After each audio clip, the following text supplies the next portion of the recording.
प्रभु यीशु मसीह के नाम में आप सभी को जय मसीह के दोस्तों, आपका स्वागत है हमारी एक और नई वीडियो में। प्रार्थना मसीह जीवन का एक अनमोल भाग है। एक मसीह होना यानी प्रार्थना करने वाला व्यक्ति होना है। हम कलीसियाओं में, घरों में प्रार्थना के बारे में बहुत बातें करते हैं और बहुत कुछ सीखते हैं। बाइबल में हम जितने भी परमेश्वर के लोगों के बारे में पढ़ते हैं, सब ने प्रार्थना की। यूसुफ ने जेल में से प्रार्थना की, अब्राहम ने सुबह उठकर प्रार्थना की, दानियल ने बंधुआई से प्रार्थना की और एस्तर ने मौत की कगार पर पहुंचकर प्रार्थना की। प्रभु यीशु ने तो स्वयं ही प्रार्थना की और पौलुस ने जेल से प्रार्थना की और उन सब लोगों ने प्रार्थना की अपने लिए और दूसरों के लिए। और अपने लिए प्रार्थना करने से ज़्यादा उन लोगों ने सबसे ज़्यादा दूसरों के लिए प्रार्थना की। और बहुत सारे ऐसे लोग भी हैं बाइबल में जिन्होंने स्वार्थी प्रार्थना की, परमेश्वर के अनुसार प्रार्थना नहीं की, तब तक उन्हें परमेश्वर की तरफ से कोई भी जवाब नहीं मिला। दोस्तों, हो सकता है कि आज आप भी किसी विषय के लिए प्रार्थना कर रहे हैं और आपकी प्रार्थना का जवाब आपको नहीं मिल रहा है। आपको जांचने की ज़रूरत है कि आप किस तरीके से प्रार्थना कर रहे हैं।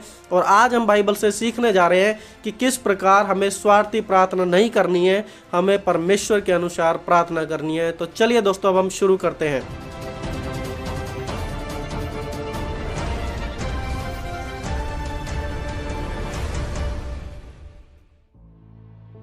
प्रेरित याकूब ने अपनी पत्री में लिखा, तुम मांगते हो और पाते नहीं, क्योंकि तुम बुरी इच्छा से मांगते हो ताकि अपने भोग विलास में उड़ा दो। स्वार्थी प्रार्थना आज बहुत सारे मसीहों के जीवन में रुकावट है, जो कभी परमेश्वर की आशीष उनको नहीं पाने देती। स्वार्थी प्रार्थनाएं ऐसी प्रार्थनाएं होती हैं जो परमेश्वर से बढ़कर अपनी जरूरतों को बढ़ावा देती हैं। पहला सामुएल में हम हन्ना के बारे में पढ़ते हैं, जिसकी परमेश्वर ने कोंख बंद कर दी थी। बाइबल में लिखा है, जब जब हन्ना का पति एल्काना मेल बलि चढ़ाता था, तब तब वह अपनी पत्नी पनीना और उसके बेटे बेटियों को दान दिया करता था, लेकिन हन्ना को 2 गुना ज्यादा देता था, क्योंकि वह उससे बेहद प्रेम रखता था। तो भी यहोवा ने उसकी कोख बंद कर रखी थी। ध्यान दीजिए, तो भी यहोवा ने उसकी कोख बंद कर रखी थी। यहाँ एक ऐसी औरत है जिसका पति परमेश्वर को बलि चढ़ाता है, परमेश्वर को दंडवत करता है, दान देता है और परमेश्वर का भय भी मानता है, लेकिन फिर भी परमेश्वर ने जानबूझकर उसकी पत्नी की कोख को बंद कर दिया। और उस समय इजराइल में जब किसी को बच्चा नहीं होता था तो उनको चिढ़ाया जाता था। बाइबल में भी लिखा है कि जो हन्ना की सौत थी पनीना, वो उसको चिढ़ाया करती थी। और उस माहौल और उस समाज के अनुसार यदि किसी को बच्चा नहीं है तो उन्हें श्रापित माना जाता था। तो हन्ना परमेश्वर से प्रार्थना करती थी और परमेश्वर को कहती थी कि परमेश्वर तू मुझे एक पुत्र दे ताकि मेरा कलंक हट जाए। और वचन कहता है कि यहोवा ने स्वयं उसकी कोख बंद कर रखी थी। दोस्तों, वो एक ऐसा समय था जहां हन्ना सिर्फ अपने लिए प्रार्थना कर रही थी।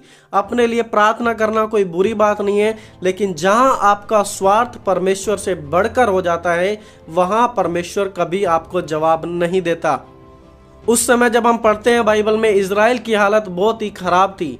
जब हन्ना मांगती, रोती, वो अपने लिए करती थी। वो कभी भी अपने देश की तरफ नहीं देखती थी। वो चाहती थी कि सिर्फ मेरा कलंक मिट जाए, मेरी सौत जो मुझ पर हंस रही है उसकी हंसी बंद हो जाए, मुझे कुछ आदर सम्मान मिल जाए। लेकिन कभी उसने अपने देश की तरफ आंख उठाकर नहीं देखा कि मेरा देश कितनी बुरी हालत में है। लिखा है, उन दिनों इजराइलियों का कोई राजा ना था, जिसको जो ठीक जान पड़ता था वह वही करता था। उस समय जब हन्ना प्रार्थना कर रही थी कि उसका कलंक मिट जाए, इजराइल की हालत ये थी कि इजराइल में ना तो कोई राजा था, लोग भटके हुए थे, बुराई में फंस गए थे, परमेश्वर को कोई जानता नहीं था और उसकी इच्छा के अनुसार कोई भी व्यक्ति नहीं था। अब हन्ना वहां थी, हन्ना प्रार्थना कर रही थी, लेकिन हन्ना के प्रार्थना करने का तरीका बिल्कुल भी ठीक नहीं था। दोस्तों, ध्यान रखिए कि जहां कहीं थोड़ी सी स्वार्थी प्रार्थना भी होती है, वहां परमेश्वर की एक बहुत बड़ी आशीष रुक जाती है। और वचन कहता है कि यहोवा ने जानबूझकर हन्ना की कोख को बंद कर रखा था।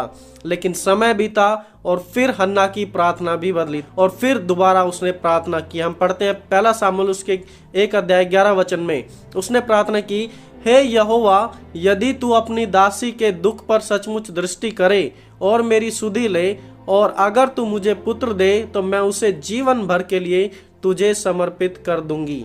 पहले हन्ना को उसकी सौत के द्वारा चिढ़ाया जाता था और उसे इजराइलियों के अनुसार श्रापित माना जाता था। इसलिए उसकी प्रार्थना थी कि मेरा कलंक मिटा, मुझे एक पुत्र दे दे। मेरा, मैं, मुझे उसके शब्द थे। लेकिन अब जब वो प्रार्थना कर रही है तो उसकी प्रार्थना में बदलावट है और वो कहती है कि अगर तू मुझे एक बेटा देगा मैं उसे तेरे लिए दे दूंगी। पहले तो बेटा अपने लिए चाहती थी, लेकिन अब परमेश्वर के लिए चाहती थी। हन्ना एक बेटा चाहती थी, लेकिन यहोवा ने उसे एक शक्तिशाली भविष्यवक्ता, न्यायी, एक ऐसा दास जो राजाओं का अभिषेक करेगा, एक ऐसा बेटा परमेश्वर उसको देना चाहता था। और जब हन्ना ने परमेश्वर के अनुसार प्रार्थना की तो परमेश्वर ने उसकी प्रार्थना को सुना और उसे सामुएल दिया। और सामुएल सिर्फ हन्ना का बेटा ही नहीं था, वो पूरे इजराइल का मार्गदर्शक भी था। लिखा है, सामुएल बड़ा होता गया और यहोवा उसके संग रहा और उसने उसकी कोई भी बात निसफल ना होने दी। दोस्तों, आज आप कैसे प्रार्थना कर रहे हैं, उसका बहुत बड़ा प्रभाव आपको क्या मिल रहा है, कैसे मिल रहा है, उस पर तुरंत पड़ता है। प्रभु यीशु मसीह ने भी हमें सिखाया, जैसी तेरी इच्छा स्वर्ग में पूरी होती है वैसे ही इस पृथ्वी पर भी हो। हन्ना की जरूरत थी एक बेटा, लेकिन परमेश्वर की जरूरत थी एक अगुआ।